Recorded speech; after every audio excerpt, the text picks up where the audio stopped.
Buenos días, señores estudiantes.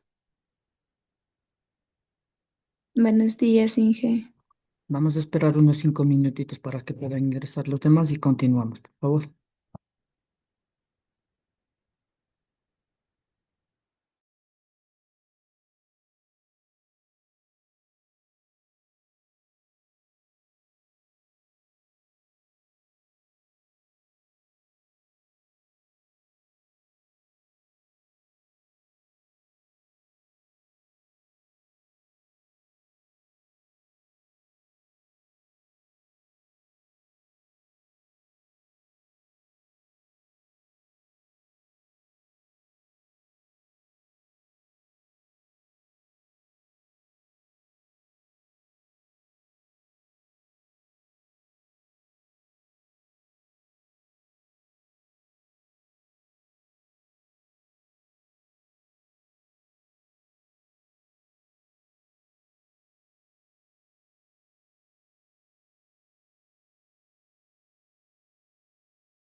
Buenos días, señores estudiantes. Si me pueden escuchar, me confirman, por favor. Buenos días, ingeniero. Sí se le escucha. Muchas gracias. Ayúdenme encendiendo las cámaras, por favor.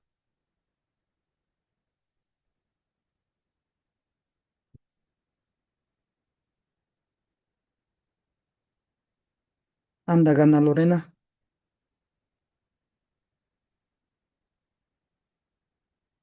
Curi Moisés.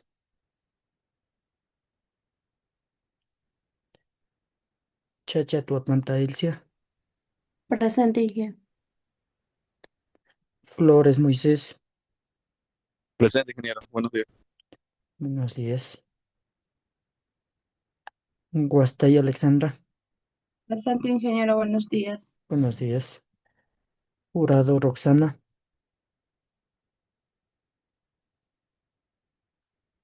Minchala Mauricio. Monar Yasmín. Moreno Danilo. Quiñones Estefanía. Sarango Germania. Presente. Tixi Miriam. Presente, Inge, buenos días. Buenos días. Vera Vanessa. Presente, ingeniero. Buenos días. Buenos días. Yauki Carmita.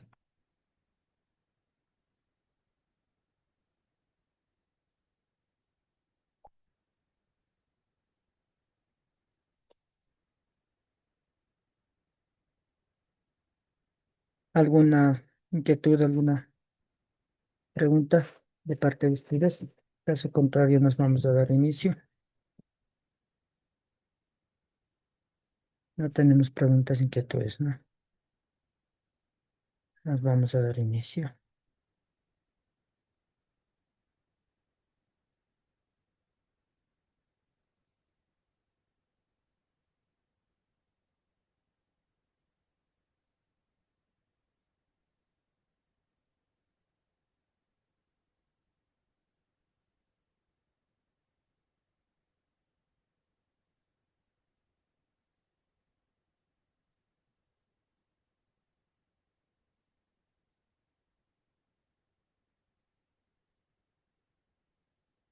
¿Me confirma si me pueden visualizar la pantalla, por favor? Sí se ve. Muchas gracias. Señores estudiantes, la temática de tratar en estas semanas es el apalancamiento y la estructura de capital a largo plazo.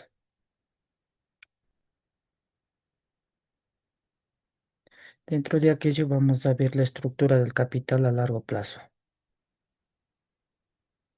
Como objetivo de la temática tenemos analizar el impacto del apalancamiento, el riesgo y la rentabilidad de la organización para definir una estructura de capital sólida que garantice su estabilidad económica en un tiempo.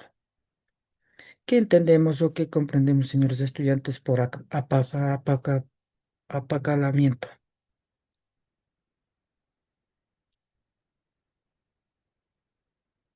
¿Qué comprendemos, señores estudiantes, por apalancamiento? ¿O qué viene a la idea al escuchar la palabra apalancamiento?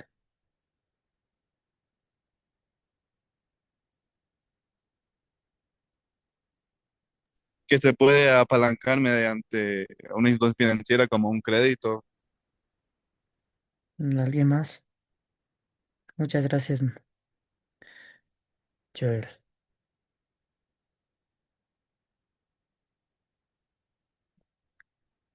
Uso de deudas, capital prestado para financiar una inversión.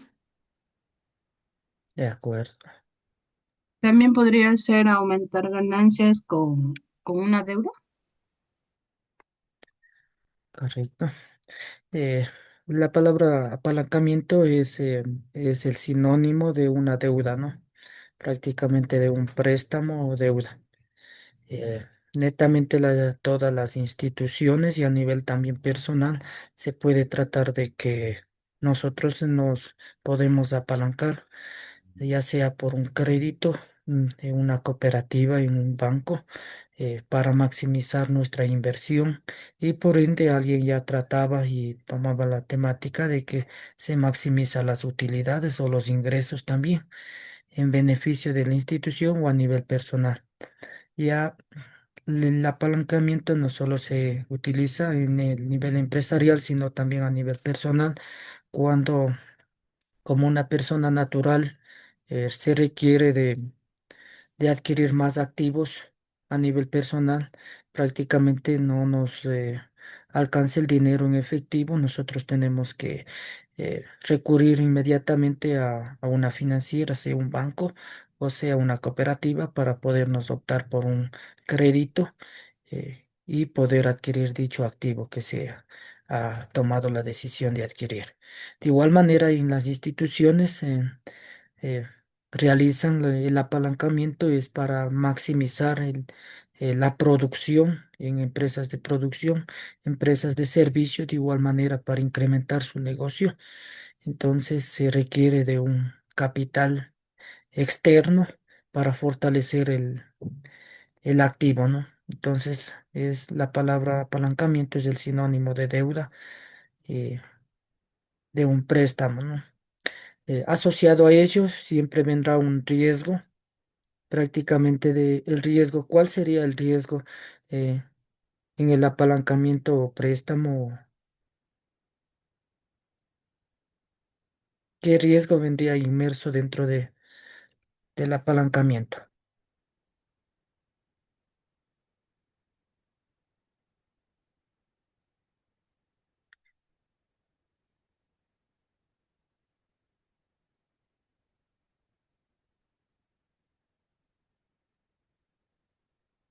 No.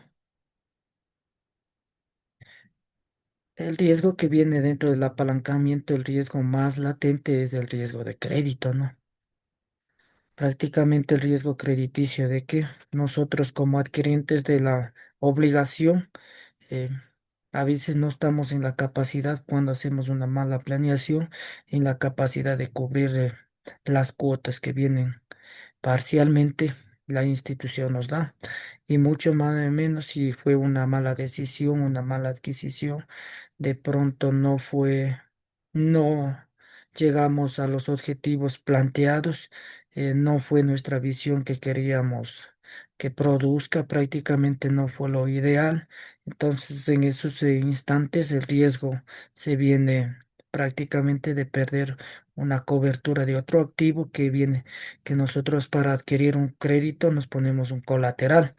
Entonces prácticamente nos ponemos en riesgo ese colateral en caso de no cubrir con las cuotas mensuales o trimestrales de acuerdo a la negociación con la entidad financiera, ¿no?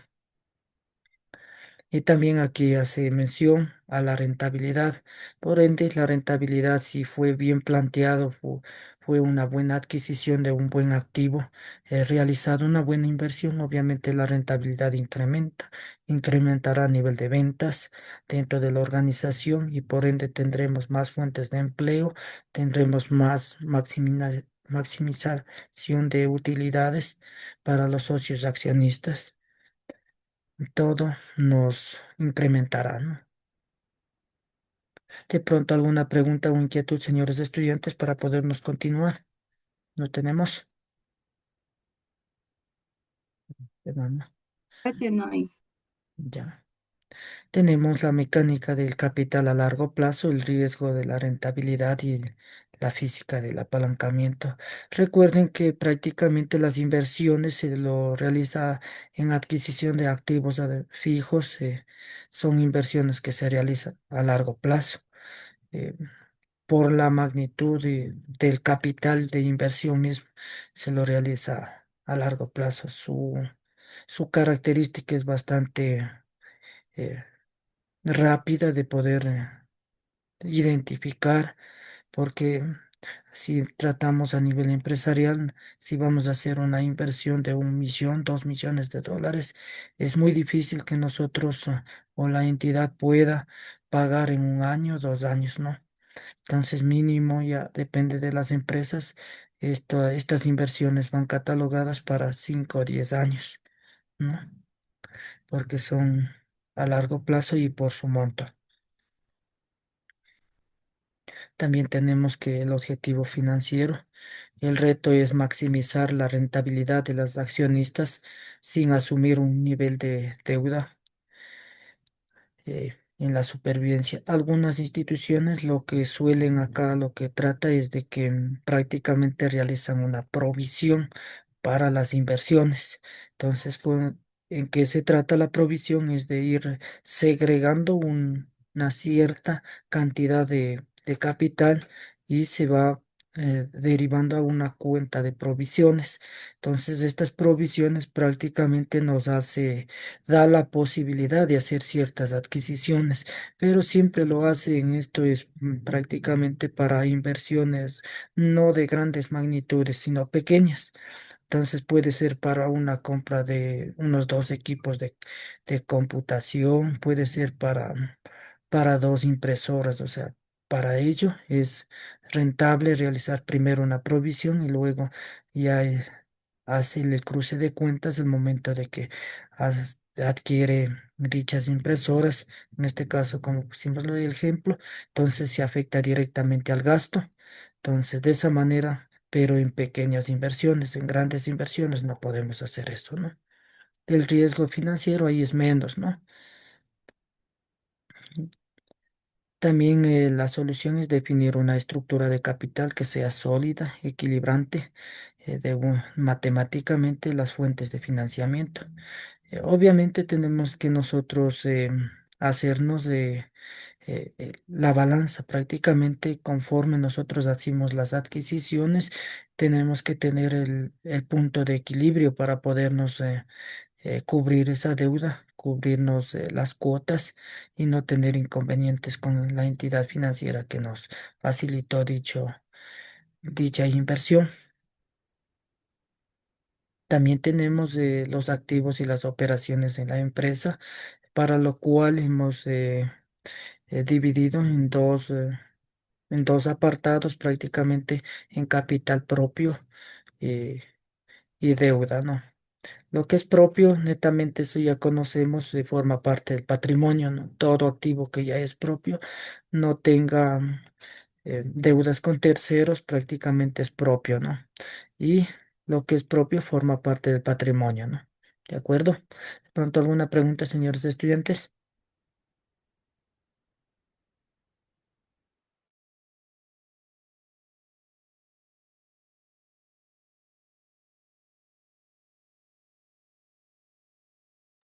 ¿No tenemos preguntas? No hay. De acuerdo, las vamos a avanzar. La deuda prácticamente es el capital prestado, ¿no? Puede ser de cualquier fuente, sea de un banco, una cooperativa, eso ya lo conversamos. Es un préstamo a través de efectivo o puede ser también a través de la emisión de bonos. Genera el riesgo de insolvencia, pero ofrece la deducibilidad de interés de beneficio fiscal. La insolvencia ya llegaría a casos extremos, en este caso de que prácticamente la inversión no haya dado un éxito desde el primer día, prácticamente podríamos decir. De los peores casos sería a mediados, ¿no? Entonces se llega hasta una instancia de una insolvencia. También el capital propio habla ya las acciones comunes preferentes, todo lo que forma dentro del patrimonio, representa la inversión de los propietarios, de igual manera las retenciones de las utilidades, eh, mayor estabilidad y mayor costo exigido por acciones, ¿no? Dentro del patrimonio, ¿qué cuentas nomás conocen comúnmente ustedes que se existe?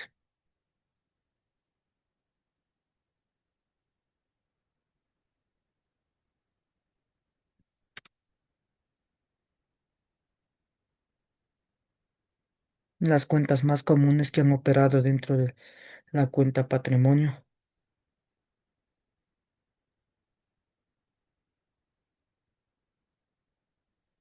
Capital social. capital social, ¿qué más?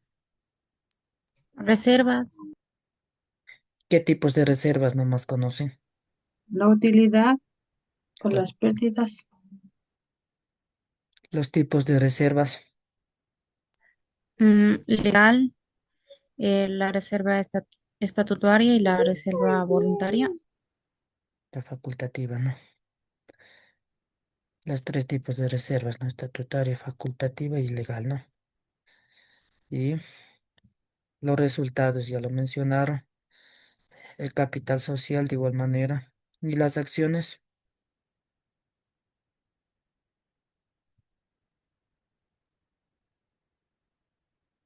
también forman parte del patrimonio, ¿no?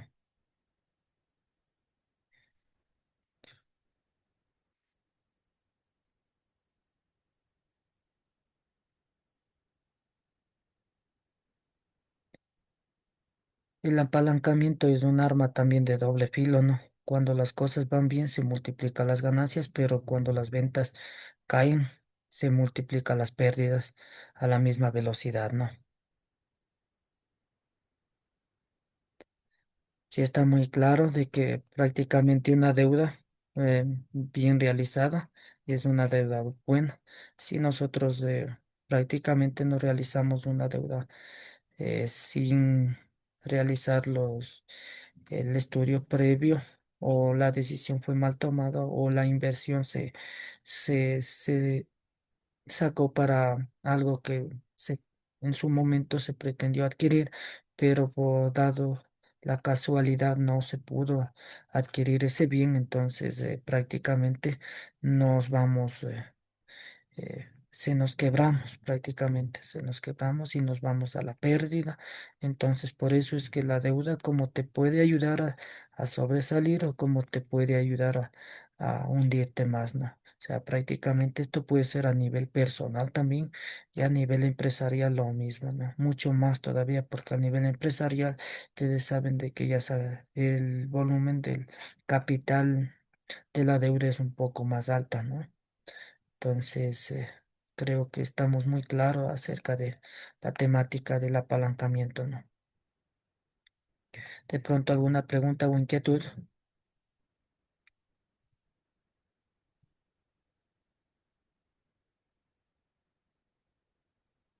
¿no? Vamos a continuar. También tenemos el costo promedio ponderado, que es el WAPS, ¿no? La estructura es óptima, exacta, para minimizar el WAP y el valor total de la empresa. Entonces aquí nos hace prácticamente este es el riesgo de insolvencia cuando se cruza el punto de equilibrio, ¿no?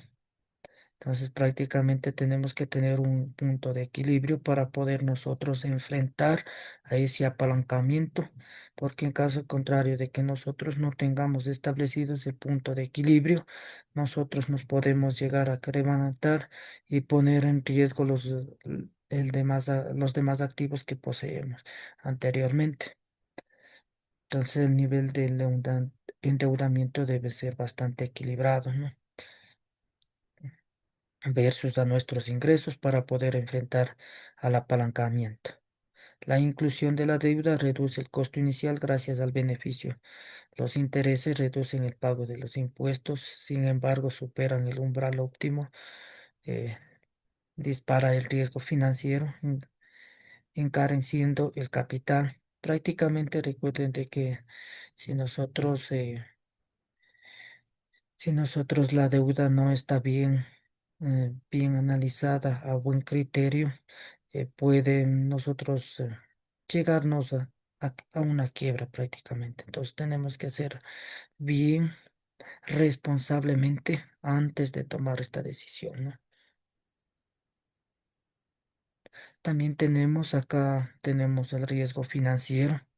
El riesgo financiero es la probabilidad de que la empresa no pueda cubrir sus costos fijos financieros, lo que sea los intereses, llevando a la quiebra o insolvencia.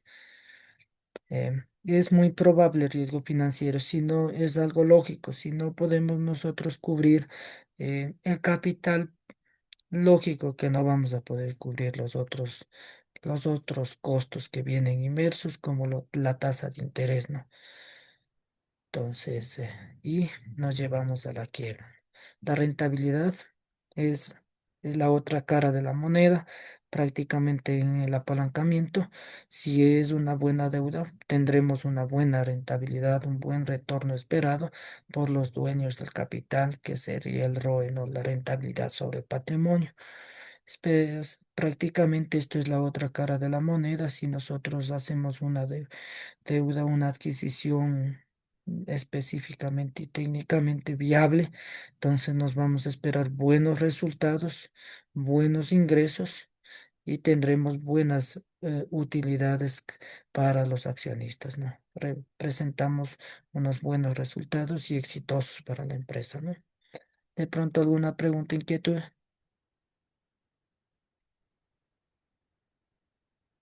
¿no? Tenemos el apalancamiento operativo, tenemos el incremento de ventas, los costos operativos de depreciación, alquiler, nómina, son costos que vienen ya inmersos dentro del negocio, ¿no?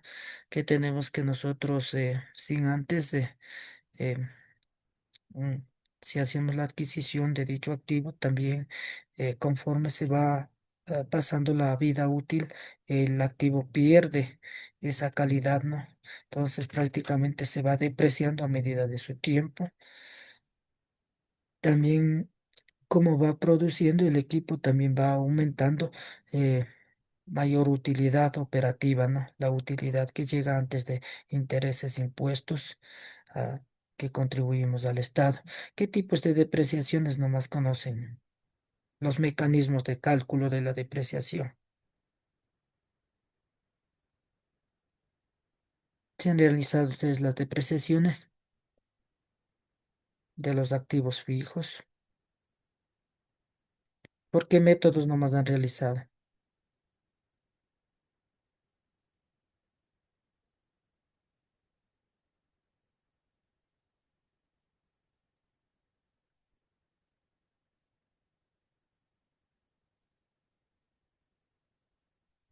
Me ayudan con los métodos. Si alguien le decía, Solo el de línea recta. Depreciación anual.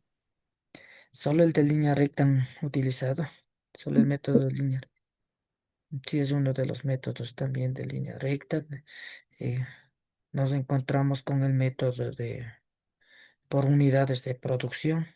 En caso, si hablamos nosotros hoy por hoy que topamos la maquinaria en producción, no es lo mismo que calcular la depreciación por línea recta.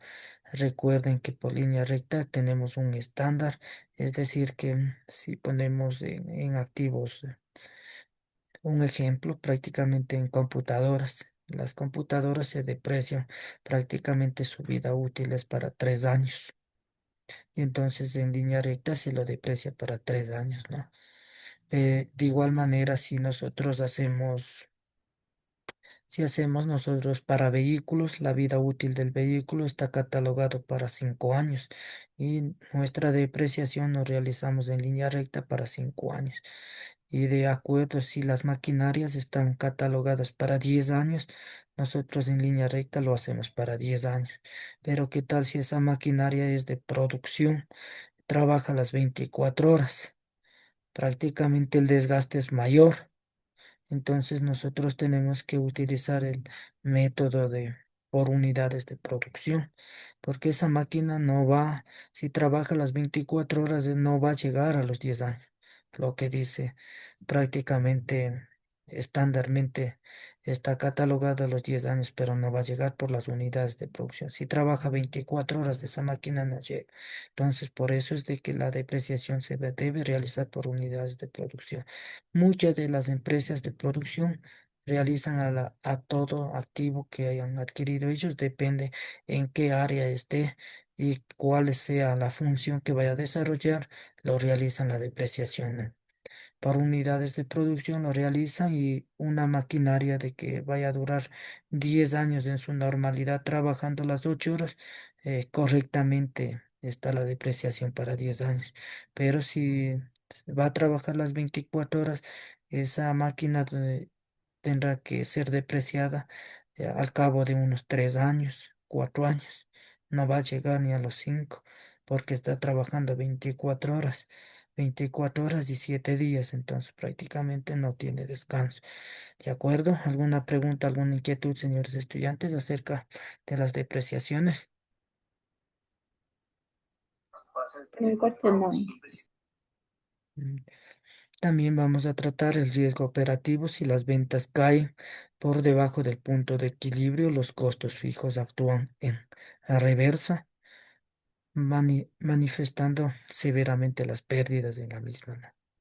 Recuerden que si caen las ventas es algo lógico que si nosotros no nos va a parar, por ejemplo, esto es algo que es un ejemplo práctico, los costos fijos, por ejemplo, si caen las ventas, por ejemplo, del agua, de la luz tenemos que pagar.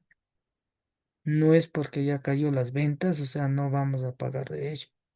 Los costos que ya están fijos prácticamente se debe pagar. Por ejemplo, el personal que está trabajando, costo fijo, tenemos que ya pagar. Llegó el fin del mes, por más que hayamos tenido una caída en las ventas, ya nos tenemos que pagar. Y eso ya es un riesgo prácticamente, un riesgo latente. Ya tenemos una pérdida, podemos identificar en un primer mes ya la pérdida. ¿De acuerdo? Si las ventas caen. ¿Alguna pregunta? ¿No? Tenemos acá la matriz de diagnóstico del apalancamiento, el apalancamiento operativo, tenemos el apalancamiento financiero, tenemos las fuentes de costos fijos dentro del el aspecto operativo, en el aspecto financiero también los costos fijos. En el aspecto operativo tenemos las depreciaciones, tenemos los alquileres, arriendos. También manifestábamos la mano de obra directa, costo fijo, los costos financieros, los intereses por pagos de la deuda, ¿no? Obviamente estamos hablando de pasivos. También, si nosotros ya incurrimos en morosidad, tendremos que pagar por los días vencidos, costos adicionales de la mora, tendremos que pagar también costos por notificaciones, costos judiciales, que ya son costos que vienen añadidos al, al aspecto financiero. También tenemos la zona de impacto financiero, que son las ventas, la venta antes de la utilidad operativa, del pago a los impuestos. Tenemos la utilidad operativa antes de pago de impuestos y del ROE, ¿no? La rentabilidad sobre el patrimonio. También tenemos el factor de riesgo principal, la caída de la demanda. No alcanza a cubrir el punto de equilibrio, es uno de los factores muy principales dentro del riesgo. Las tasas de interés altas, la insolvencia estructural, ¿no? Recuerden que prácticamente las entidades financieras lo que tratan es de hacer una colocación de un crédito a una tasa más elevada, ¿no? Por ende, el microempresarial es un poco más caro a diferencia de los otros productos crediticios que ofrecen, ¿no? ¿Alguna pregunta, señores estudiantes? ¿No? Vamos a continuar. Acá ya tenemos un ejemplo práctico en la cual podemos nosotros demostrar toda la teoría de que hemos tratado. La empresa Texmar posee los siguientes datos. En sus ventas tiene $100,000. Sus costos variables son de $40,000. Los costos fijos operativos son de $30,000. El interés de la deuda es de $10,000. Recuerden que el interés de la deuda es de 10,000, ¿no? Es altísimo, ¿no? Vámonos a ver cómo van. En primera instancia vamos a desarrollar un estado de resultados muy básico, ¿no? Recuerde que en este estado de resultados nos está dando solo el cuerpo. No hemos puesto para todo documento contablemente debemos hacer la estructura. En primera instancia, el encabezado eh, donde conste el nombre de la empresa, el nombre del documento y la fecha en la que a qué corte se realizó este estado y el cuerpo en sí, lo que estamos presentando y las firmas de respaldo, ¿no? Esas tres partes deben contener todo estado financiero, ¿no? En las ventas habíamos tenido como datos $100.000, ¿no? Los costos variables restamos los $40.000 y tenemos ya un margen de contribución, utilidades, eh, tenemos, ¿no? Utilidad operativa todavía de 60.000, ¿no? También luego restamos los costos fijos, que son de 30.000, y ya llegamos a obtener la utilidad antes de impuestos, que es de 30.000, perdón, y menos los intereses financieros de 10.000, que ya vendría a ser la utilidad antes de impuestos de $20.000. Recuerden que ¿cuánto pagamos en el Ecuador la tasa del impuesto? Una vez ya calculado, recuerden que el estado financiero todavía no culmina aquí donde estamos. Todavía tenemos que hacer el impuesto a el impuesto a la renta, el impuesto, tenemos que también pagarnos las utilidades a los trabajadores, ¿no? ¿Cuánto es el impuesto a la renta en el Ecuador?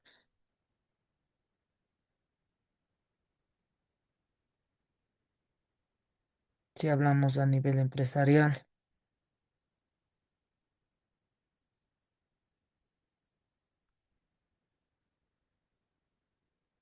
¿qué porcentaje grava el impuesto?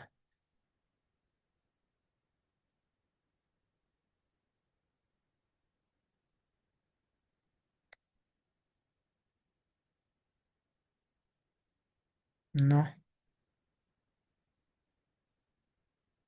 Consulten en la página del SRI o en algún medio cuál es el valor del impuesto a la renta.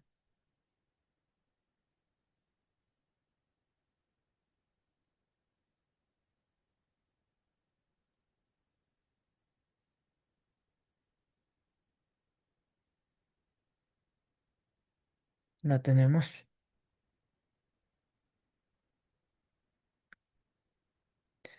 Le vamos a dar unos minutitos para que puedan consultar ya. Consulten el impuesto a la renta, el porcentaje del impuesto a la renta y el porcentaje de la participación a trabajadores. ¿De acuerdo? Para podernos continuar y calculamos en el ejercicio ya.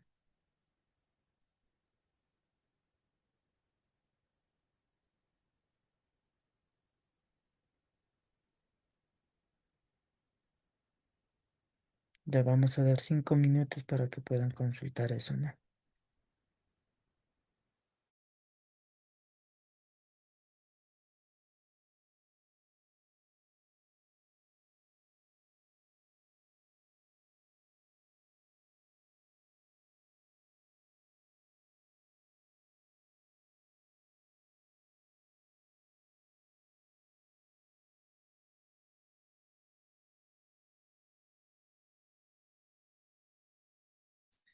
Me sale, profe, la tarifa general del impuesto a la renta es 25% sobre la utilidad gravable.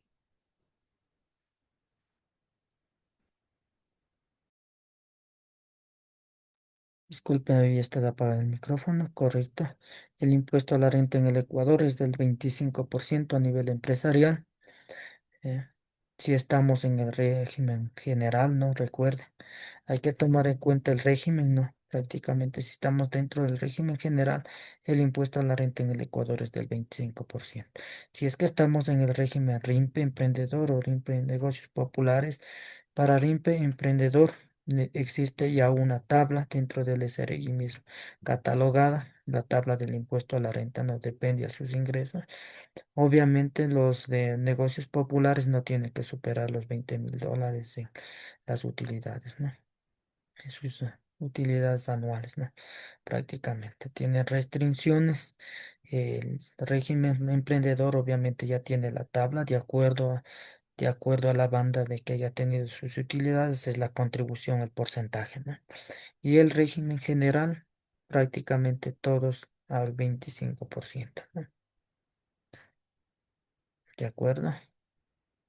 Es decir, si nosotros teníamos, déjenme presentar nuevamente el ejemplo que estábamos tratando.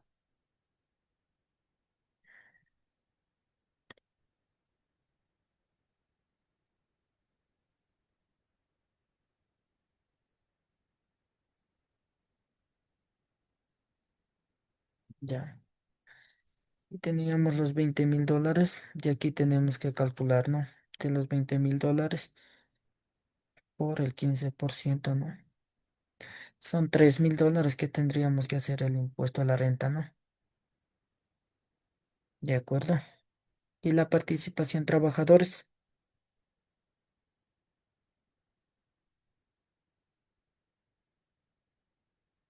¿Alguien ya consultó? En este caso sería del 12% o porque supera los 20.000. El 12% para participación trabajadores. A mí me salió el 15%. A mí también me salió 15%. ¿Alguien no han realizado netamente el estado de resultados? ¿No han realizado ya a nivel empresarial? De pronto, no. Son valores que suelen casi ser estáticos, casi no hay muchos cambios, ¿no? Desde la legislación, prácticamente desde el 2008 que implantó, no se ha habido cambios en esto, ¿no? Es el 15% es para la participación a trabajadores, ¿no? En todo estado de resultados, la participación a trabajadores es el 15%. Luego ha de haber calculado el 15% la distribución a nivel ya de los trabajadores dentro de la institución es el 10% por cada trabajador, o prácticamente que corresponde eh, al beneficiario directo en este caso, que es el funcionario, y el 5% es de acuerdo a las cargas familiares. Es decir, si un ejemplo podemos poner práctico que desee el trabajador, ponemos un ejemplo que es un nombre hipotético, Carlos, de que sea el trabajador y él el 15% recibirá prácticamente si tiene sus cargas familiares. Es decir, quienes involucran en las cargas familiares, hijos, el cónyuge legalmente que sea casado, entonces involucra en las cargas familiares, ¿no? En caso de que no tenga esas cargas familiares, por ejemplo, Carlos, lo pusimos ese ejemplo, él sea soltero, no tenga hijos, no tenga el cónyuge, prácticamente solo recibirá el 10%, ¿de acuerdo? Y el otro 5% solo se da el proporcional de acuerdo a las cargas familiares. Eso ya es un cálculo interno a nivel empresarial, en lo cual para el nivel empresarial, para tener el sustento, la validación de dicha información, que sea todo, tiene que ser justificado, no se lo hace de manera verbal, prácticamente esto tiene que tener un sustento. Obviamente toda la información es contraída con el SRI, porque recuerden que luego de que nosotros realicemos prácticamente la declaración, tenemos que nosotros de igual llenar en el formulario en el SRI prácticamente la distribución de utilidades, ¿no? A los trabajadores, que es la participación. Entonces allí nosotros vamos a ir sustentando, nos permiten prácticamente en las páginas tanto del SRI, tanto del SUD, que es el Sistema Único del Trabajador, nos da la posibilidad de irnos subiendo eh, estos documentos de respaldo, ¿no?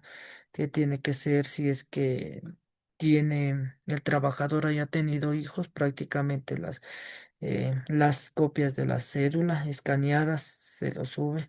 Y si el trabajador tiene el cónyuge, el acta de matrimonio, ¿no? Entonces eso lo sube y prácticamente son documentos de respaldo para poder hacer la distribución de las utilidades. Esto normalmente se lo realiza en el mes de abril, todas las entidades, ¿no? La distribución de utilidades. ¿De acuerdo? ¿Alguna pregunta acerca del tema que estamos tratando? ¿No?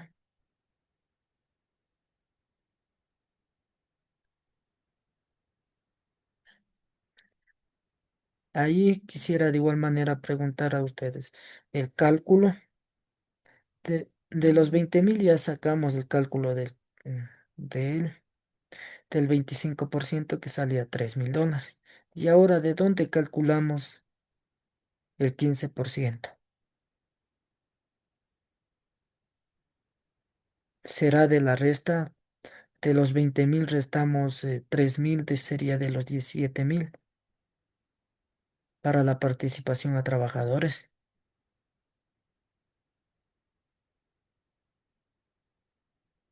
¿De dónde creen que sacamos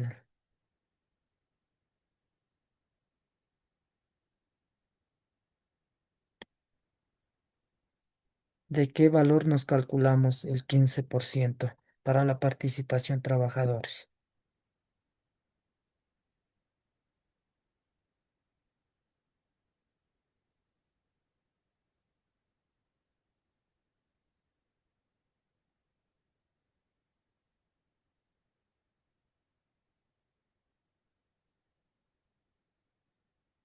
No, alguien que manifieste de dónde nos calculamos. Recuerden que llegamos a una utilidad antes de impuesto y participación a trabajadores. Hemos calculado ya el impuesto a la renta, que es del 25%, solo es la multiplicación de los 25.000 y por el 15, por el 25% que nos da un valor de impuesto a la renta de $3.000, pero nos falta la participación a trabajadores. ¿De dónde nos calculamos? ¿Será que calculamos de los 17.000 luego de haber pagado ya el impuesto a la renta?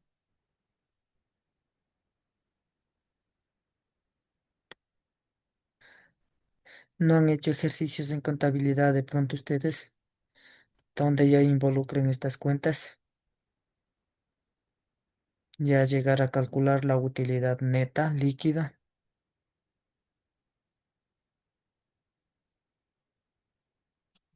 No,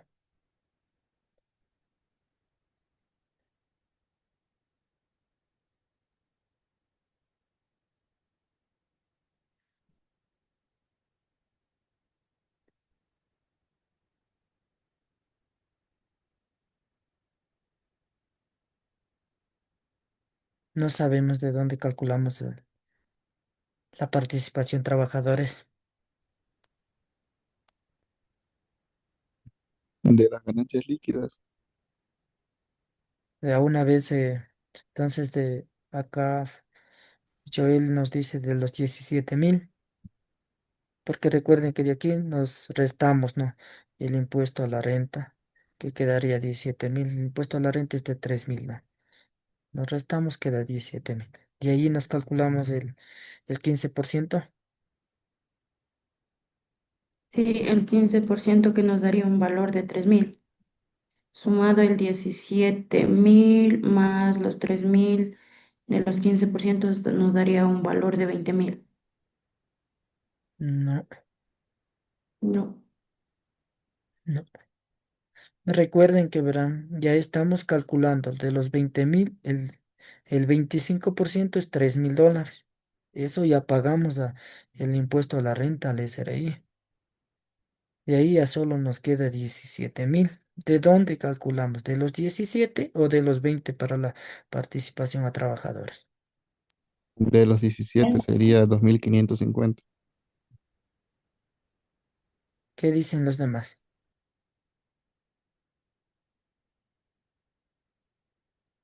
Aquí en la práctica suele ser una confusión bastante, ¿no? Por eso es lo que ustedes tienen que tener, como ya están prácticamente ya en la fase ya de profesionalización, esto tienen que tener muy claro el tema, ¿no? Cuando ustedes vayan a ingresar de contadores y todo esto, este tema es un poquito medio confuso, ¿no? Y por eso es que esa parte nos estamos dejando ya bien.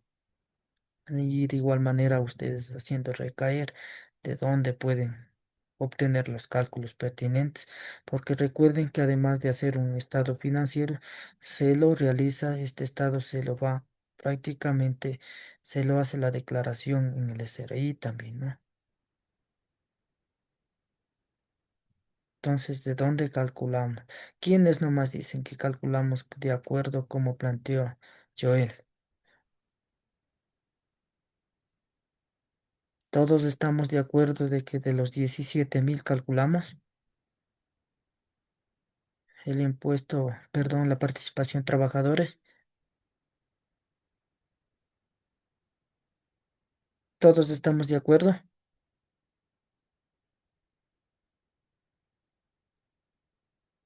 O alguien dice lo contrario,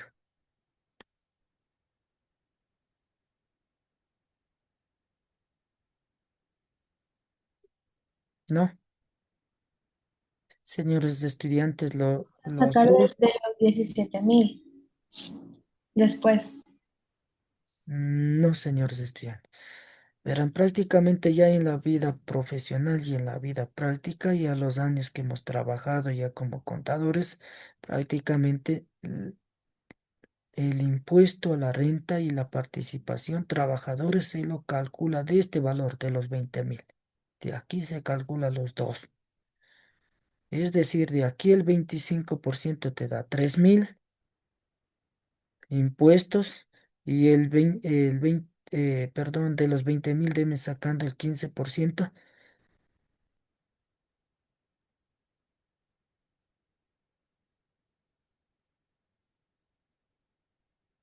¿Cuánto salió? Por el 15% me da 3.000. 3.000 mismo, no ha de ser 3.000 porque el 25% me salió creo que 3.000. Ya no me voy a calcular, ya verán, recuerden que es 20.000 por el 15, por el 25%, me sale 5.000, no es 3.000, me Sí, sale cinco cinco mil Por mil el sale con el 25 me veinticinco por sale ciento 5.000. Ya, Por el, entonces hace este un momento me sale, por el dijeron, 15% sale 3.000. ya, correcto, Hace rato sí le expliqué y creo que no me entendió porque ahí salió el valor, lo que le dije. ya, muy bien. Entonces, el impuesto a la renta es de $5.000, ¿no? Y la participación trabajadores es de $3.000. Ahí sí nosotros llegamos ya a una utilidad neta, ¿no? Es decir, que una utilidad neta líquida en el ejercicio vamos a tener de $12.000, ¿no? ¿De acuerdo? Y si nosotros ya, obviamente eso sí, ya, esa utilidad sí ya ponemos a disposición ya de los accionistas, de los socios, ¿no? Profe, pero a mí me sale que primero se saca el impuesto a la renta y luego se saca la de trabajadores. Correcto, así mismo es, pero se multiplica del valor de la utilidad antes de impuestos, de este valor. Allá nomás quería llegar yo. Que prácticamente sí es correcto lo que me dice usted. Primero se lo saca el impuesto a la renta, luego participación a trabajadores. Pero se saca desde los 20.000 mismo. No se saca de lo.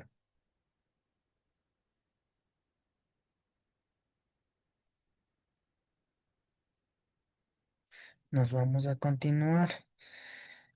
Tenemos como paso 2 calcular los grados de apalancamiento, ¿no? Esta es la temática nuestra que nos corresponde. Queríamos dejar aclarando el tema del estado de resultados. Nos demoramos un poco. El cálculo tenemos de 60.000 dividido para 30.000, que sería el 2%. Si la interpretación dice, si las ventas suben un 10%, la utilidad operativa obviamente sube. De acuerdo a la teoría también nos tratamos esto, si las ventas subían, nuestra utilidad era más, ¿no? Sube un 20%. El cálculo de los gastos financieros de igual 30.000, dividimos para los 20.000 que nos da 1,5. La interpretación de igual manera, si la utilidad operativa sube un 10%, la utilidad para los accionistas subirá el 15%. Aquí solo lo que estamos multiplicando es por el 100%, ¿no? Por eso nos sale 20%. Si multiplicamos el 2,0 por 100% nos da 20%. De igual manera acá, el 1,5 por 100% nos da el 15%. El cálculo acá entre las dos tenemos de que prácticamente el 2 el 2,0 por 1,5 nos da 30 o 3, que la interpretación es la empresa logra subir sus ventas apenas un 10% de la utilidad neta, los dueños ya dispararán eh, un 30% de ganancias que se apalanca dentro de la empresa, ¿no? En conclusión, debemos tener los costos fijos operativos. La deuda no es malo. De hecho, es necesario para crecer aceleradamente. Es necesario apalancar, hacer una deuda buena. El peligro ocurre cuando las ventas no superen el punto de equilibrio, ¿no? Eso ya tratamos, que siempre tiene que estar de la par el punto de equilibrio. Si las ventas van bien, la deuda no tenemos por qué tener inconvenientes, inconsistencias al momento de nosotros realizar los pagos. Si nuestras ventas prácticamente nos caen, obviamente no tenemos de dónde pagar. ¿De acuerdo? ¿Alguna pregunta, alguna inquietud, señores estudiantes? No tenemos.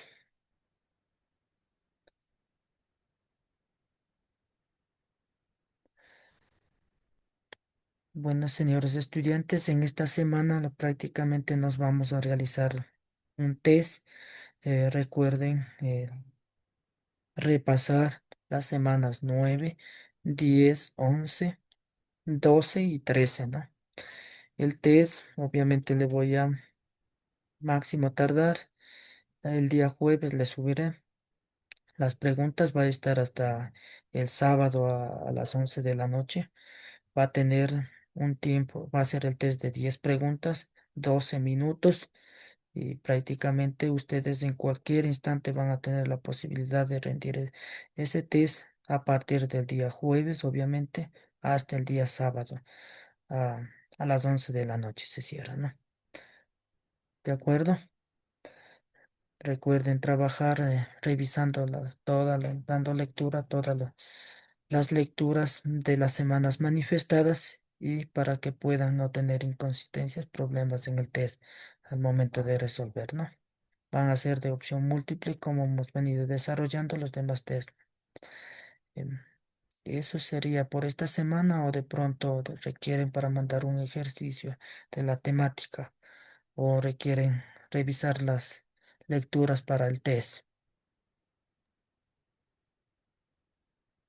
¿Sería pertinente solo el test o también? Sí, alguien me quería. El test, ¿no? Sí. ¿De acuerdo? ¿Solo el test quedamos? Sí, Sí. Ya. Una reacción, por favor.